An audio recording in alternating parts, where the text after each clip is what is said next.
Hi there, Chris here. So I get lots of comments on my videos about the various shirts that I wear. Now most of them I have made myself, and I've learned a couple tips and tricks along the way on how to get the pattern lined up along the front, center, and on the pocket. So I'm going to show you how I do that. This method should work for any shirt that does not have a separate front button placket piece. I do use McCall's pattern number M6932, so that is my example today. I have already traced these onto some craft paper and made a few modifications. I've made about a dozen of these shirts so far, so I've just modified them along the way to best fit my body and my style and that. Today I'll be using this fabric that has a nice bold print on it to be able to demonstrate lining everything up. When cutting out my pieces, I always start with the front pieces first. I will cut out one side, match up the pattern, and then cut the second side. From there, I'll cut out any major pieces that I need to make sure have the pattern centered or in the correct direction or anything like that. So that includes the sleeves, the back, the outside yoke, and the upper collar. From there, out of whatever's left, I will cut pieces such as the under collar, the inside of the yoke, and the front facing. Let's get started. So I am starting with a single layer of fabric and just getting it all smoothed out on my cutting surface. I'll take my front pattern piece and lie it down. Now for this pattern, there is a 5/8 inch seam, and then the button line is 5/8 of an inch in from that seam. So from this edge, which is the front center, 1 1/4 inch in is the center of the buttons, and that is where we're going to be using to reference our pattern. If your fabric has a symmetrical pattern, you might want to line that up along the center front.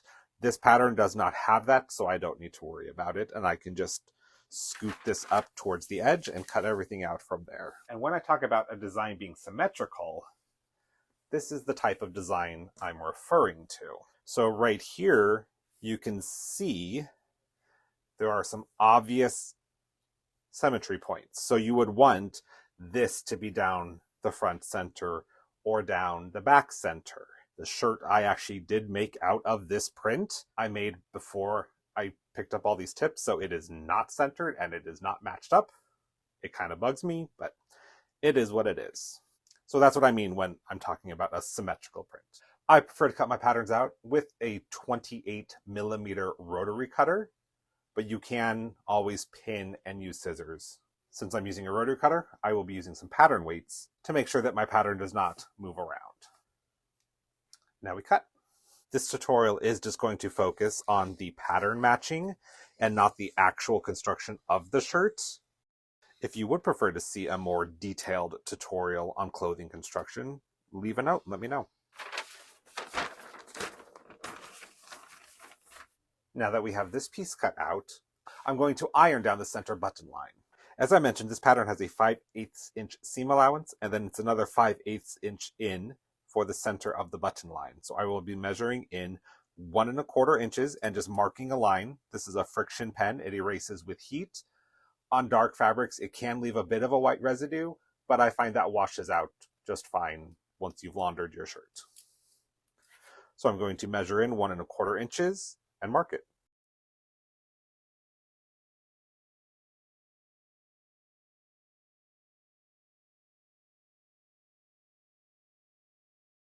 All right, now I'm going to go press this.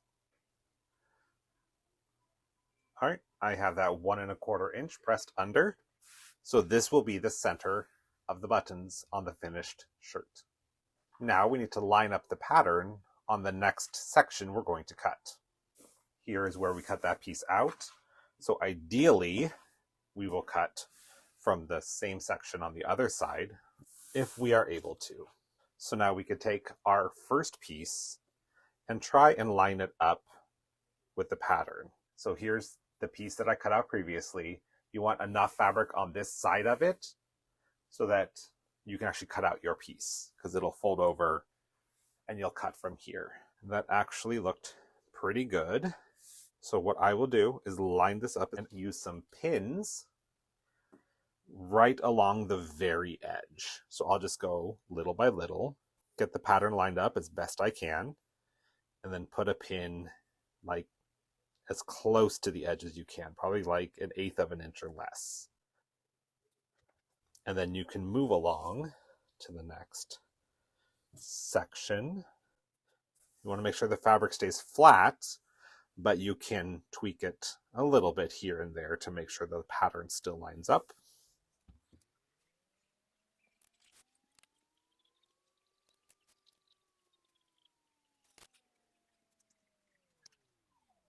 Now that we have these pins right along the edge, we'll carefully lift this over so that we can see that 1 1/4 inch that was pressed under. And now we're going to pin there. Don't be afraid to use a lot of pins. You want this piece to stay in place. Okay, we've got that all pinned down nice and flat. We're going to flip this back and remove all of these pins. And then once again, we're going to flip this back forward and smooth it down.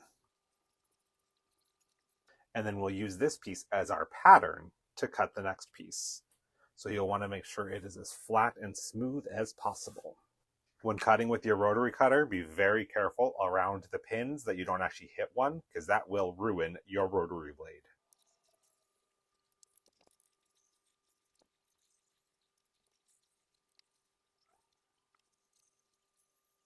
All right, the front of the shirt is all cut out, and as you can see, the pattern lines up perfectly along where the buttons will be. For my shirt, the pocket will be on the front left-hand side, so I'm going to set this aside and start working on this to place the pocket. I have marked my pattern piece with 2 dots, and these are for the 2 top corners of the pocket, so I will transfer that to this piece. So I'll just line this back up. And using that same heat erase pen, I will mark the centers of those dots. And to make it a little easier to see, I will draw a line between them so it stands out a little more. So this will be the top edge of the finished pocket. Next, what I'll do is I'll take some of the fabric and again line up the pattern, making sure that I have at least 5/8 of an inch on either side of the marks and probably about 1 inch to 1 1/4 inches above that line. All right, now that the pattern is lined up, what we'll do is take a ruler and we're going to lift the fabric until we reach that line. And right there's the line. So I'm going to make sure it's folded right at that line. And then I will mark it. So that is the top of the finished pocket. And I need to mark the 2 sides. So this one, it's right on that jewel. So what I'll do is hold this here and move it until I hit that corner. So that's the corner there. And then the corner here is on the dagger. Right there. And for this step, if you are slightly off, it is okay. Just be as close as you can get. I'm going to move this out of the way so I don't accidentally cut it. Now I have my pocket pattern. Right here is the top of the finished pocket. So I will fold that down. And then I do have those same circles marked here, and I marked on the back as well. So when I fold it, I can still see where I'm lining up. So I will align this along the top line there. And then the 2 lines on those little marks. So this is where the pocket's going to be.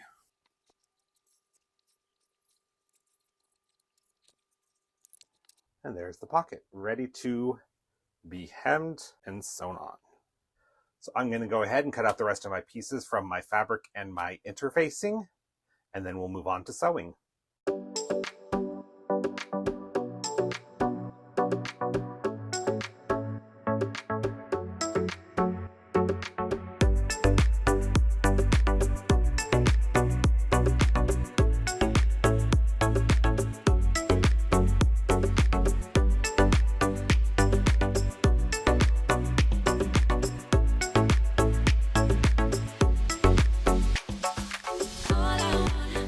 Okay, I've got my pocket all prepared. It is hemmed and all of the edges pressed under.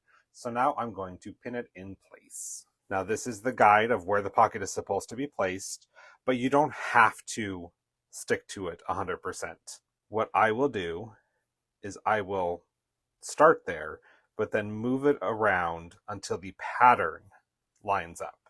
So it might be slightly off, but once the lines are erased and it's washed, you'll never know. So I just line up the pattern and start pinning. And in this case, the more pins, the better. Just go along, and every point that you got your image matched up real nice, just stick in a pin and then move on to the next. All right, it's all pinned in place. Now we go sew. And now as I sew, I'll use this as my last opportunity to get stuff really lined up before I stitch that section. Just take your time. When you take a pin out, make sure everything is aligned and sew that section. There we go. You can barely see where the pocket is, right there. Now I'm going to get the rest of the shirt assembled, and the next step in regards to pattern matching is creating the buttonholes and the front seam. So I'll be back in a minute with an almost completed shirt. So I've got it all assembled. Last step is going to be to add the buttons. So not to needlessly gender clothing, but a traditional men's button-up shirt has the left side overlapping the right side. So my pocket is on the left side. That's how I easily remember. And it's going to overlap the right side. That means the buttonholes will go on this side and the buttons will be sewn onto this side. First step will be to mark where my buttonholes need to go. Your pattern likely came with a buttonhole guide. I've made this shirt so many times that I just know the measurements. So I'm going to mark those with my disappearing pen. Remember, the buttonholes will be 5/8 of an inch from the edge. That is where we marked our center to match up the pattern.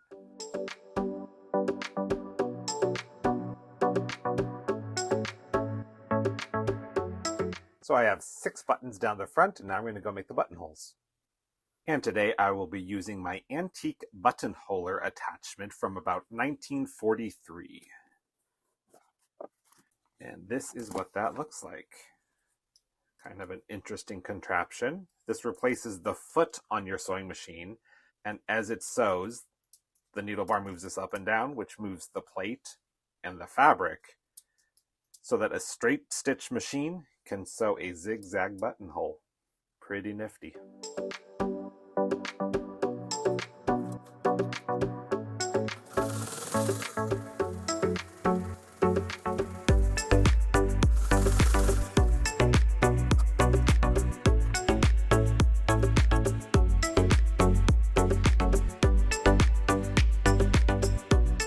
All of my buttonholes have been sewn, so now we need to cut them open.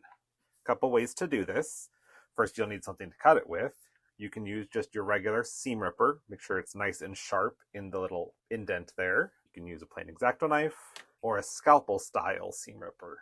This is what I'll be using. It's my sharpest blade. As a fail-safe, especially if you are new to buttonholes, to make sure you don't cut the two ends while you're opening your buttonhole, you can take some straight pins and poke it through just below the bar tack, and that will keep your blade from slipping and cutting too far. All right. And now that buttonhole is open, we move on to the next. I am pretty confident, so I'm not going to use the straight pins to cut the rest of these.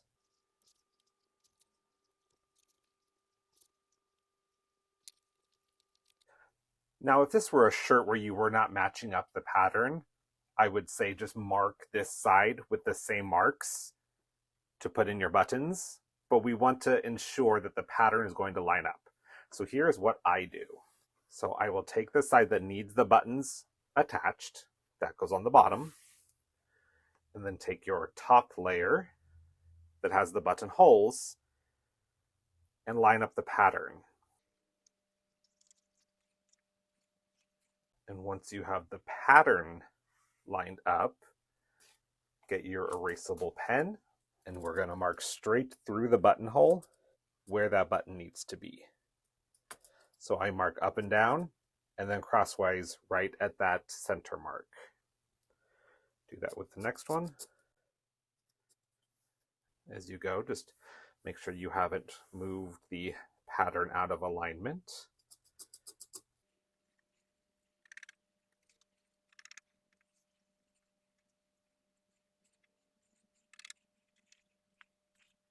Make sure you can see each of these. And now you have all of your marks for your buttons, and the pattern will be aligned. I will be using these neon yellow buttons for my shirt today. I liked the contrast. And some matching yellow neon thread to attach them. So to attach buttons, I prefer to double up my thread and then feed that through the eye of the needle so that I have 4 strands total. So I have my 4 strands of thread. I'll start on this button here because it's in frame. So in the crosshatch, I just start in one quadrant from the front of the shirt, go down, and then come up in the quadrant diagonal to that. Because these are 4 whole buttons, we'll be sewing on the diagonal, and leave yourself a tail of a couple inches hanging out with no knot. And then take your button, put it on your thread, and you want the center of that button to fall right on that X that you made. So we'll just hold that in place and go down through the diagonal hole. Then we'll come up in one of the other holes, down through its diagonal match, and then repeat. So also up and down through the first diagonal set we did, and then up through this hole, and then on the next hole, instead of going down through the fabric all the way, I'll push the fabric out of the way and go just through the button. Now I'll take the tail that I left and tie a square knot with the rest of the thread that goes underneath the button. So left over right, right over left. Get that secured in place. And now you want to have somewhat of a shank underneath this button. You don't want to pull the threads too tight so that the fabric can actually fit under there. So what I'll do, I just hold my thumb and loop over it once, and then slide all that thread underneath the button and pull tight. So you just loop, move it down onto the button, make sure all the threads go under the button, and pull it tight. And I'll do that 3 times. Okay. Now to end it off, I'll just take my needle, go through under just the top layer of fabric, push it out to the edge. So you can't see it on the back, you can't see it on the front, it's between the layers. And then trim. And also trim this. I like to button up as I go just to make sure that everything is on track to have a nice matched print.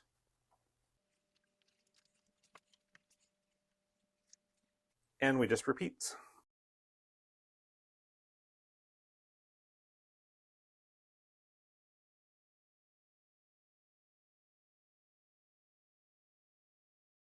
All done. Around the pocket looks good, down the front looks good. And that's how I do it.